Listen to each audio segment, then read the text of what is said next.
13 number, शायद हम में से बहुत से लोग इसे बेहद अनलकी नंबर समझते हैं, लेकिन ये नंबर हमारी बॉडी के लिए बहुत इंपॉर्टेंट होता है। आई एम श्योर आप सभी कंफ्यूज हो गए होंगे कि मैं क्या बात कर रही हूँ। आज हम बात करने वाले हैं वाइटामिन्स के बारे में, और 13 ऐसे वाइटामिन्स होते हैं जो हमारी बॉडी के लिए बेहद ज़रूरी होते हैं, असेंशियल होते हैं, जिसके बिना हमारा शरीर प्रॉपर तरीके से फंक्शन नहीं कर सकता। क्यों ज़रूरत होती है हमारी बॉडी को वाइटामिन्स की, किस तरीके से अगर हमारी बॉडी में किसी भी तरह की डेफिशिएंसी हो गई वाइटामिन की तो उसे हम पूरा कर सकते हैं, और क्या क्या रोल होता है वाइटामिन का, आज यही तमाम बातें करेंगे हम अपनी एक्सपर्ट डॉक्टर रश्मि भाटिया जी के साथ। डॉक्टर रश्मि, आपका बहुत बहुत स्वागत है। Good afternoon. डॉक्टर रश्मि, सबसे पहले आपसे ये जानना चाहूँगी कि वाइटामिन्स क्या होते हैं, इनकी इंपॉर्टेंस हमारी बॉडी के लिए। देखिए, वाइटामिन्स जो है हमारी बॉडी के लिए बहुत ज़रूरी है, क्योंकि vitamins are basically protective for our every organ. जैसे विटामिन ए हमारी आंखों के लिए, हमारी स्किन के लिए, हमारी बोन्स के लिए बहुत ज़रूरी है। हम विटामिन बी है, हमें इन्फेक्शन से लड़ने के लिए बहुत हेल्प करता है। विटामिन सी हमें स्कर्वी जैसे थ्रोट इन्फेक्शन जैसे बीमारियों से हटाता है। और विटामिन डी हमारी बोन हेल्थ के लिए बहुत ज़रूरी है। विटामिन ई और हमारे स्किन के लिए, स्किन को ग्लो करने के लिए, स्किन के सेल्स के लिए बहुत ज़रूरी है। और विटामिन के हमारी ब्लड क्लॉटिंग के लिए ज़रूरी है। अगर विटामिन के नहीं है तो अगर कोई भी हमें इंजरी होती है तो ब्लड बहता जाएगा, उसका क्लॉट नहीं बनेगा, ब्लड नहीं रुकेगा।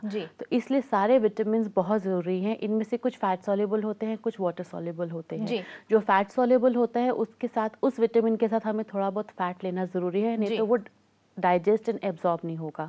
और जो वाटर सॉल्युबल होते हैं उसके साथ हमें जो पानी है, जैसे हम कहते हैं हरी सब्जियां हैं, अगर हम उसको पानी में धोते तो उसका सारा विटामिन लॉस हो जाता है, और ये बात फैक्ट है। अगर धो के हम उबालते हैं, कई लोग उबाल के उसका पानी फेंक देते हैं, जैसे पालक है, सरसों है, मेथी है, और उस पानी में आपका सारा विटामिन ए है, जो बीटा कैरोटीन भी कहते हैं, और ये एंटीऑक्सीडेंट्स भी होते हैं। यानी कि जो वाटर सॉल्युबल वाइटामिन होते हैं वो पानी के साथ निकल जाते हैं।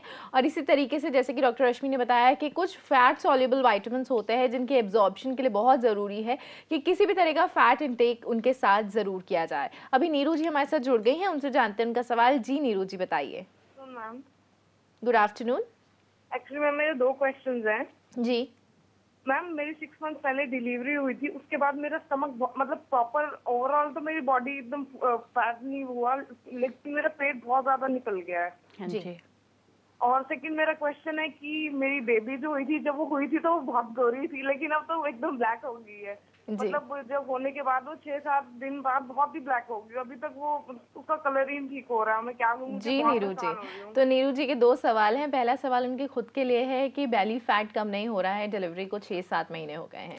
देखिए, बेली फैट को रिड्यूस करने के लिए एब्डोमिनल एक्सरसाइज इनके लिए बहुत ज़रूरी है। और अब इस टाइम पे वैसे भी हम कहते हैं कि डिलीवरी के 1.5-2 महीने तक हमें नॉर्मल एक्सरसाइज करनी चाहिए, but after 2 months we can go for a vigorous exercise या एब्डोमिनल एक्सरसाइज, क्योंकि बहुत फीमेल्स को शिकायत होती है कि आफ्टर डिलीवरी उनका पेट आगे बढ़ जाता है। तो उसके लिए abdominal exercise and brisk walking is very important. और अगर अपनी बेबी को ये फीड नहीं करा रही हैं तो अपनी डाइट में थोड़ा सा कंट्रोल रखें, जैसे फैट का एंड शुगर का, डायरेक्ट शुगर और बहुत ज़्यादा फैट ना ले। दूध बहुत ज़रूरी है इनके लिए, पर दूध डबल टोन्ड, फुल क्रीम नहीं, क्योंकि फुल क्रीम में फैट चला जाएगा।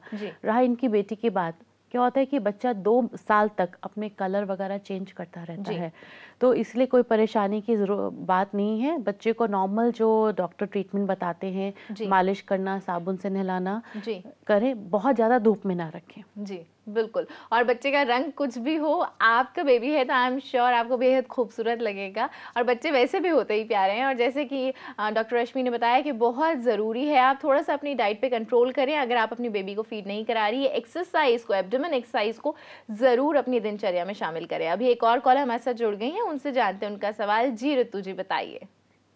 हेलो। हेलो।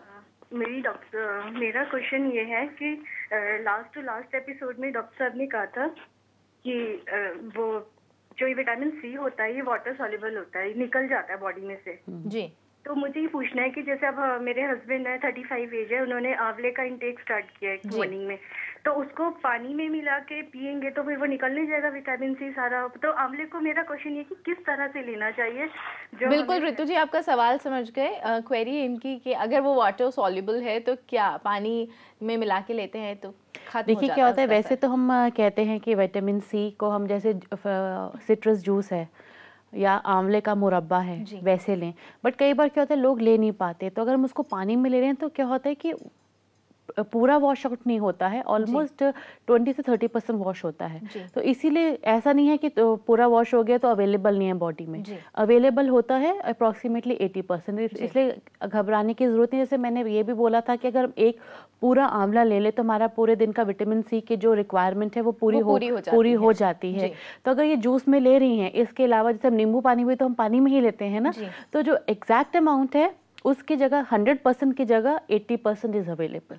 जी, तो जैसे कि उन्होंने बताया, डॉक्टर रश्मि ने बताया कि आपको 100% विटामिन सी नहीं मिलेगा, लेकिन अगर आप डायरेक्ट आंवला या डायरेक्ट नींबू नहीं ले सकते हैं तो पानी में अगर आप उसे मिक्स करके लेते हैं तो भी 80% उसका फ़ायदा आप तक पहुंचता है। अभी एक और कॉलर हमारे साथ जुड़ गई हैं, सोनिया जी, उनसे जानते हैं उनका सवाल। जी सोनिया जी, बताइए। Good afternoon ma'am. Good afternoon. मेरे 2 क्वेश्चन है। फर्स्ट की मेरी 29 एज है जी। मेरे पैरों में पूरे पैरों में दर्द होता है नीचे तक, और मेरे विटामिन B12 की डेफिशिएंसी बताई है डॉक्टर ने, मेरा है 200। तो अभी मैंने कोई मेडिसिन स्टार्ट नहीं की है, तो आप मुझे बताइए कि क्या लेना चाहिए। और सेकंड क्वेश्चन है जी। मेरी मदर इन लॉ है, उनके शुगर भी है और बीपी की प्रॉब्लम भी है। उन्हें ये लगता है, वो दवाइयाँ रेगुलर ले रही है, लेकिन उन्हें ये लगता है कि उनके अंदर स्टेमिना नहीं है, मतलब कुछ वो काम कर नहीं पाती, नीचे बैठ जाए तो उठ नहीं पाती। तो क्या रीजन क्या है? जी बिल्कुल। पहले सोनिया जी को जैसे कि उन्हें डेफिशिएंसी हो गई है, क्या कर सकते हैं? की देखिए विटामिन B12 की डेफिशिएंसी है तो इनको हरे पत्ते वाली सब्जी, लाल जैसे फल और सब्जी जैसे गाजर है, टमाटर है, सेब है, अनार है, ये सब लेना चाहिए। पालक है, मेथी है, अब आने वाला सीजन सरसों का साग है, चुलाई का साग है, मेथी है, पालक है, ये सब अपनी डाइट में इंक्लूड करें। फ्रेश जूस लें। और क्योंकि विटामिन D12 के साथ विटामिन A और हमें कैल्शियम का भी बहुत ध्यान रखना चाहिए, क्योंकि फीमेल्स में अक्सर विटामिन A और कैल्शियम की डेफिशिएंसी हो जाती है। और विटामिन A और कैल्शियम आपको मिल्क एंड मिल्क प्रोडक्ट से मिलेगा, but again milk double tone होना चाहिए, क्योंकि फुल क्रीम लेने से वेट गेन होने के बहुत चांसेस होते हैं। यानी B12 के साथ विटामिन A और कैल्शियम का भी पूरा ध्यान रखना जरूरी है। साथ में इन्होंने अपनी मदर इन लॉ के लिए पूछा, उन्हें लगता है उनमें स्टेमिना की काफी कमी है। एक्चुअली क्या होता है कि जब हमें कोई चीज़ डायग्नोज होती है या बहुत पहले से होती है तो एक टाइम ऐसा आता है, क्योंकि diabetes is not a disease, it's a disorder. तो कई बार क्या होता है कि हम साइकोलॉजिकली वीक हो जाते हैं, और कई बार क्या होता है कि अब पता नहीं हमें आगे और जाके जैसे हमारी एज एडवांस होती है हमें लगता है पता नहीं अब हमारी बॉडी में और क्या कॉम्प्लिकेशन आएगी। तो हमारा क्या होता है कि psychologically it's more of a psychological problem. तो बहुत जरूरी है कि आप अपनी मदर इन लॉ को सपोर्ट करें, उन्हें बताएं, उनके साथ रहें। साथ ही साथ आप उनकी रूटीन में कुछ चेंजेस भी करा सकती है, उन्हें अपने साथ वॉक पे ले जा सकती हैं, या फिर कुछ वक्त भी अगर आप उनके साथ बिताएंगी तो उन्हें अच्छा महसूस होगा। शायद ये जो उनका ब्लॉक बन गया है, साइकोलॉजिकल ब्लॉक जो बन गया है, वो दूर हो पाएगा। अभी विमला जी हमारे साथ जुड़ गई हैं पटना से, उनसे जानते हैं उनका सवाल। जी विमला जी, बताइए। हेलो। हाँ, good afternoon ma'am. Good afternoon. हाँ, ये मेरा तो एज है 65। मेरा ब्लड प्रेशर जो है ऊपर का हाई रहता है 160, 170, और नीचे का 60 रहेगा, 55 रहेगा, 65 रहेगा। और ऐसे भी मेरे राइट साइड में नीचे से लेकर ऊपर तक दर्द रहता है, जो कि साइटिका लोग बोलते हैं, डॉक्टर लोग बोलते हैं कि साइटिका है। तो मैं पूछ रही थी कि ब्लड प्रेशर के लिए मैं क्या खाऊं? बिल्कुल, आपकी दोनों समस्याएं हम समझ गए हैं, और डॉक्टर रश्मि से हम उसका इलाज, उसका समाधान भी जरूर जानेंगे। लेकिन अभी प्रोग्राम में वक्त हो गया है एक छोटे से ब्रेक का। आप लोग कहीं मत जाइएगा, हम लौटते हैं इस छोटे से ब्रेक के बाद।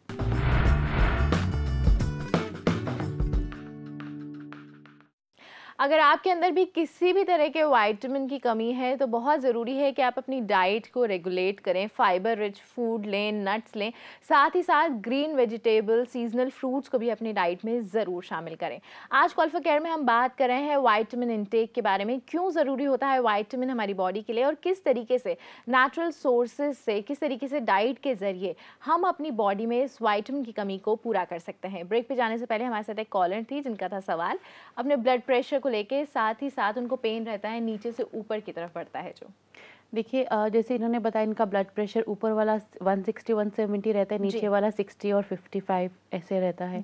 अगर इनको कोई प्रॉब्लम नहीं है तो ये जो भी खा रहे हैं ठीक है, बट अगर इनको लग रहा है कि वीकनेस है, बहुत जैसे पसीने आ रहे हैं, बहुत ज़्यादा थकावट होती है इनको, तो इनको अपने जो डाइट में डायरेक्ट सॉल्ट तो नहीं हम कहेंगे इंक्लूड करें, बट इनडायरेक्ट जो होता है जैसे कॉफ़ी से होता है, जैसे वंस इन अ वाइल से 2 बार चाय पीती है, 1 बार कॉफ़ी लें, नींबू पानी लें, फल वगैरह खाएं, जिसमें क्या होता है कि जो सोडियम होता है वो इनकी बॉडी में जाएगा ही जाएगा। पर सिर्फ तब जब वो लेथार्जिक फील करे। अगर इनका ऐसे ही चल रहा है तो इनका मतलब इनकी बॉडी एक्सेप्ट कर रही है, इनकी बॉडी का ये नॉर्मल चीज़ है।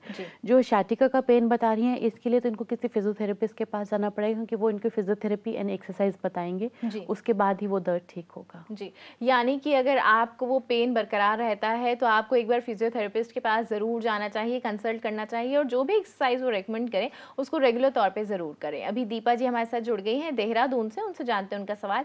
जी दीपा जी बताइए।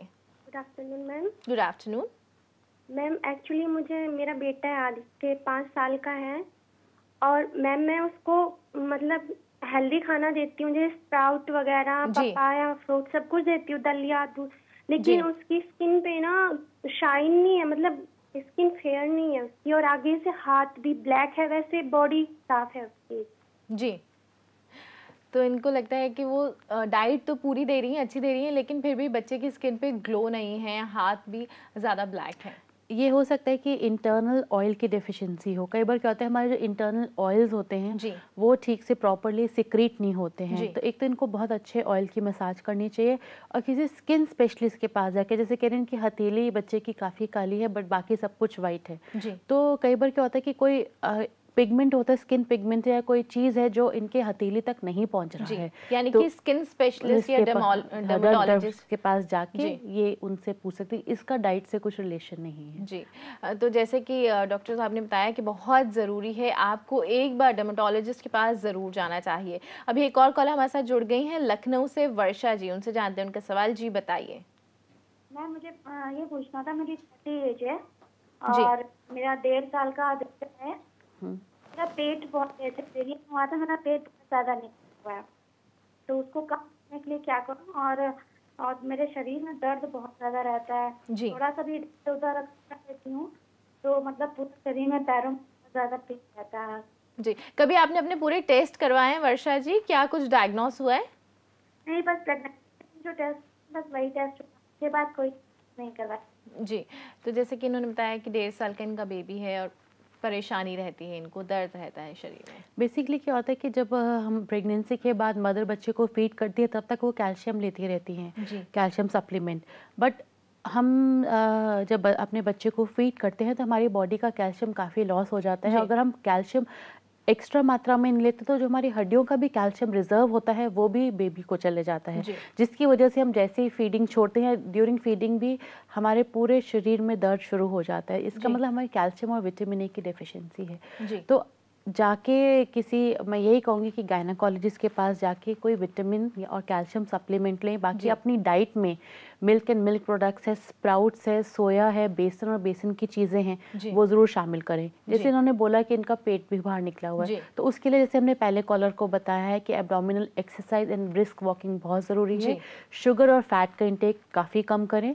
बट ये है कि स्प्राउट्स है, उबले हुए चने हैं, भुने हुए चने हैं, पीनट बटर है, once in a while peanut butter is also very good. तो ये जरूर तमाम चीजें अपनी डाइट में मिले ताकि कैल्शियम की जो डेफिशिएंसी है वो ठीक रहे और उनकी जो बॉडी में पेन है वो दूर जाए। डॉक्टर रश्मि, जब भी हम विटामिन इंटेक की बात करते हैं तो हमें पता होता है कि अगर हमारे अंदर विटामिन ए की कमी है या विटामिन सी की कमी है तो हमें किस तरह की डाइट लेनी है। लेकिन अगर हम कंपेयर करते हैं natural sources of vitamins and the supplements, कौन सा ज़्यादा बेहतर है? और क्या सप्लीमेंट लेने का, अगर हम विटामिन सी का सप्लीमेंट ले रहे हैं, क्या कुछ नुकसान हो जाता है? एक्सेस हो जाना क्या खतरनाक हो सकता है? नहीं, देखिए बॉडी में अगर हमारा एक्सेस विटामिन है, देखिए क्या होता है बॉडी में विटामिन एक तो हमारा नॉर्मल प्रोसेस के लिए ज़रूरी है, बाकी थोड़ा स्टोरेज होता है। इसके अलावा क्योंकि जो वाटर सॉल्युबल है वो वॉश आउट हो जाता है, वो कोई दिक्कत नहीं है। बट फिर भी क्या होता है कि जो नेचुरल सोर्स है डेफिनेटली वो सप्लीमेंट से बेटर है, और नेचुरल सोर्सेज बहुत हैं।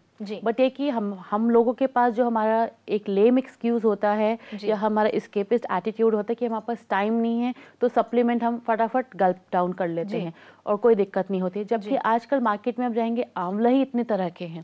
अगर आप अपने पर्स में, चाहे वो मेल है चाहे फीमेल है चाहे बच्चा है, अगर बच्चे के टिफिन में भी 2 आंवले की कैंडी या 2 आंवले की चटपटा डाल दें, या फ्रूट जैसे आजकल अनार आ रहा है अनार डाल दें, तो विटामिन सी है, विटामिन बी कॉम्प्लेक्स है, उसमें चला जाएगा। जब बच्चा स्कूल से आता है उसको पानी की जगह कभी लस्सी दे दीजिए, कभी नारियल पानी, कभी फ्रेश जूस दे देंगे, तो एक तो बच्चे की प्यास भी बुझेगी, साथ में एसेंशियल विटामिन जो है वो भी चला जाएगा, साथ में मिनरल्स है वो भी चला जाएगा, क्योंकि बच्चे को स्कूल में जाके इतनी स्वेटिंग भी होती है, थक भी जाता है और बच्चा एकदम एक्टिव हो जाता है।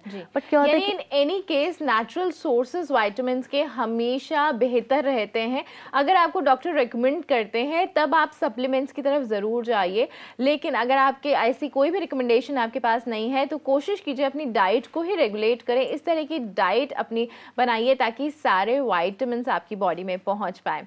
अभी प्रोग्राम में वक्त हो गया एक छोटे से ब्रेक का, लेकिन ब्रेक के बाद हम बात करेंगे उन डाइटरी कॉम्बिनेशंस की जो आपकी बॉडी में विटामिन्स को ज़्यादा बेहतर तरीके से एब्जॉर्ब करा सकती हैं।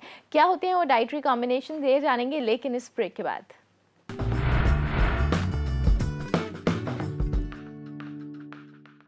अगर आपके शरीर में विटामिन की कमी है तो उससे वीकनेस हो सकती है। हो सकता है कि आपको मूड स्विंग ज़्यादा होने लगे, एंजाइटी होने लगे, रेस्टलेसनेस होने लगे। तो आपको लगता है कि किसी भी तरह की कोई भी ऐसे सिम्टम्स आपको दिखाई दे रहे हैं तो एक बार अपना ब्लड टेस्ट ज़रूर कराएं, अपने डॉक्टर से ज़रूर कंसल्ट करें ताकि आप ये जान पाएँ कि क्या कमी है आपकी बॉडी में। अभी रेनू जी हमारे साथ जुड़ गई हैं, उनसे जानते हैं उनका सवाल। जी रेनू जी बताइए। नमस्ते डॉक्टर साहब। नमस्कार जी। मेरे को हर्निया की प्रॉब्लम बताई है डॉक्टर साहब ने, और दोनों साइड बताई है, एक साइड बड़ी है और एक साइड छोटी है।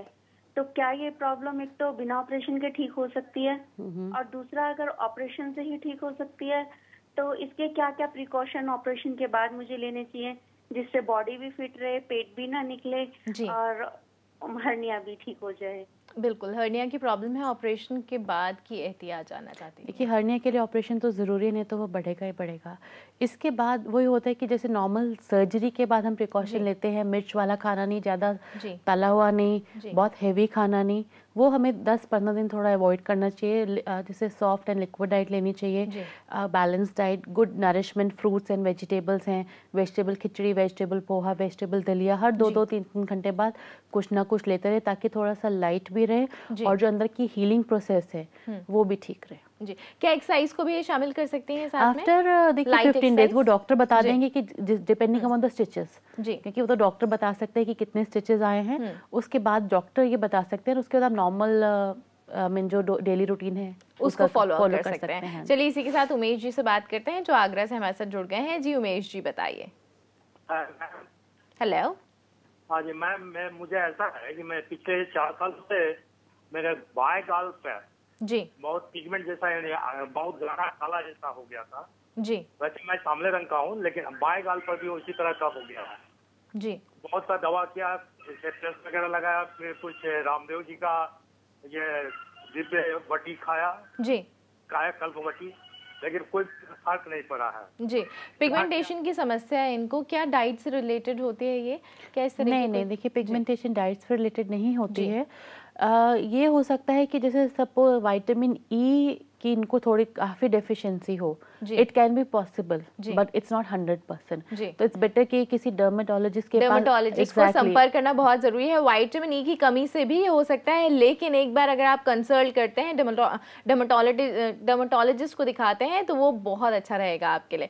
अब वक्त हो गया है कि एक एसएमएस अपने प्रोग्राम में शामिल किया जाए। हमारे पास एसएमएस आया है जो बताती हैं कि ऑस्टियोपेनिया और साइनस दोनों हैं उन्हें, और क्या डाइट वो ले सकती हैं, 33 इयर्स की हैं।